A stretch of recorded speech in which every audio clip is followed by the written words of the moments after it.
Hello everyone and welcome to the Overseer PC. Today we're going to be looking at the Sapphire RX 6700 XT base model. We'll be unboxing this thing and we'll have a quick discussion of why you might never be able to buy this card and all of the $479 cards.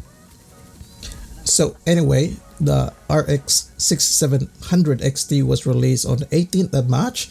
It is said to have a starting price of 479 USD.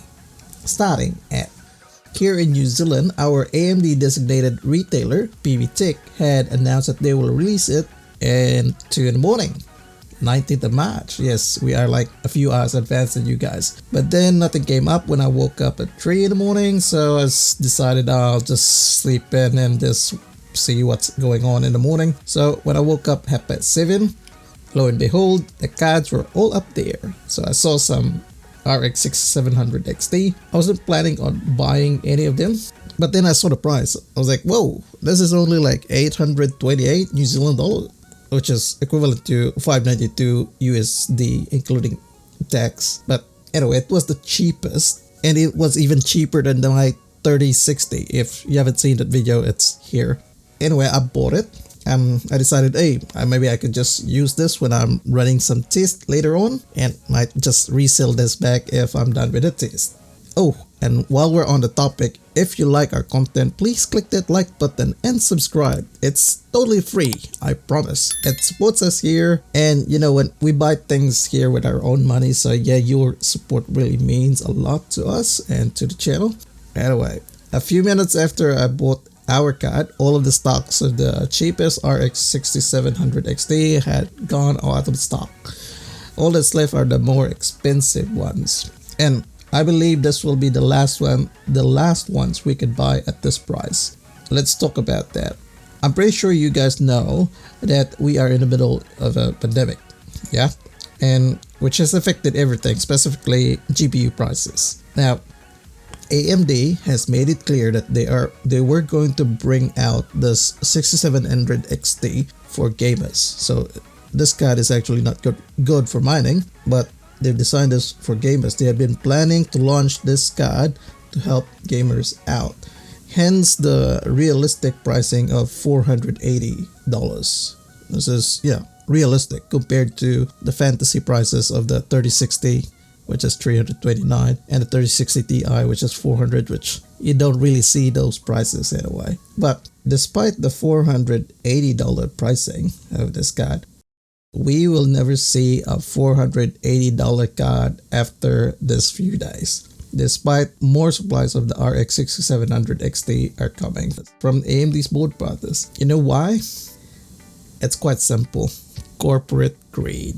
Here's a background. So you guys know that AMD doesn't manufacture their own chips, right? Intel makes their own chips, but AMD doesn't have their own fab, so they rely on a different company, which is TSMC, to create the 7nm chips that we're using. So unfortunately, AMD is not the only customer for TSMC. They've got other customers, right? So AMD is given an allocation, and on this allocation for the 7nm chips, they prioritize these ones into their different products.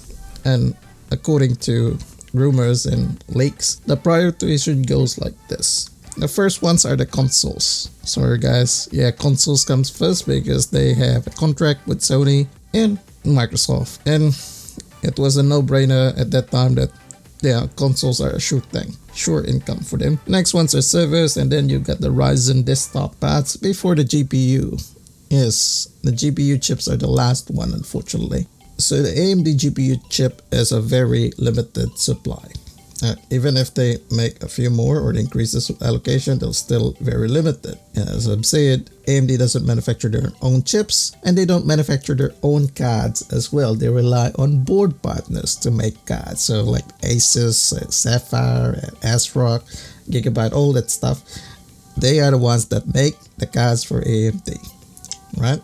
So the board partners make a small amount of money with these base models, the 479 models. And they make the most money with their more higher expensive models. So I mean, they're only given a few chips, so it would make more sense to them. Oh, we'll just make a few base cheaper models and make a lot of those expensive models because it's a pandemic and people will just buy things anyway, right? So they take advantage of the situation. Unfortunately, AMD won't be able to do anything about this because they are the underdog, and they needed a good relationship with these board partners if they are going to continue and proceed with making higher end card on the next generation. So yeah, I'm sorry guys, we will never see those 480 cards ever again. And if you do see one, buy it. Just buy it. Yeah. And at the time of writing, I've looked up our New Zealand website to see what's available. The only ones I can see available are the $1,100 a pop, New Zealand, which doesn't really make sense. Anyway, I've talked long enough. Let's unbox this thing, and I'm hoping you guys can still find one of these. Let's roll this clip.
Anyway, that's it for our Sapphire RX 6700 XT base model. Thank you so much for watching. We really appreciate it. And if you do like our content, please click that like button and subscribe. It's totally free and will definitely help us. I'll be doing my usual gameplay test with this video card soon, so if you'd like that, stay tuned and I'll see you on the next video.